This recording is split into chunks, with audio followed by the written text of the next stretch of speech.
Class 10th, Chapter 1, Chemical Reactions and Equations. Consider the following situations of daily life and think what happens when milk is left at room temperature during summers, an iron tawa, pan or nail is left exposed to humid atmosphere, grapes get fermented, food is cooked, food gets digested in our body, we respire. In all the above situations, the nature and the identity of the initial substance have somewhat changed. We have already learnt about physical and chemical changes of matter in our previous classes. Whenever a chemical change occurs, we can say that a chemical reaction has taken place. You may perhaps be wondering as to what is actually meant by a chemical reaction. How do we come to know that a chemical reaction has taken place? Let us perform some activities to find the answer to these questions. Activity 1.1. Caution: this activity needs the teacher's assistance.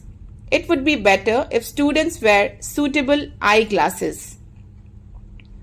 Clean a magnesium ribbon about 3 to 4 cm long by rubbing it with sandpaper. Hold it with a pair of tongs. Burn it using a spirit lamp or burner and collect the ash so formed in a watch glass as shown in figure 1.1. Burn the magnesium ribbon, keeping it away as far as possible from your eyes. What do you observe? You must have observed that magnesium ribbon burns with a dazzling white flame and changes into a white powder. This powder is magnesium oxide. It is formed due to the reaction between magnesium and oxygen present in the air. Activity 1.2. Take lead nitrate solution in a test tube. Add potassium iodide solution to this. What do you observe? Activity 1.3.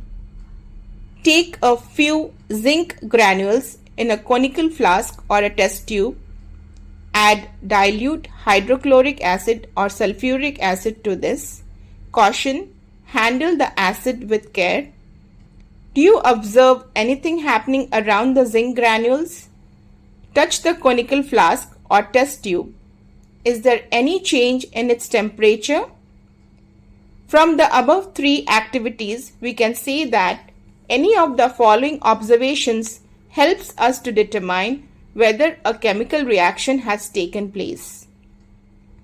Change in state, change in color, evolution of a gas, change in temperature.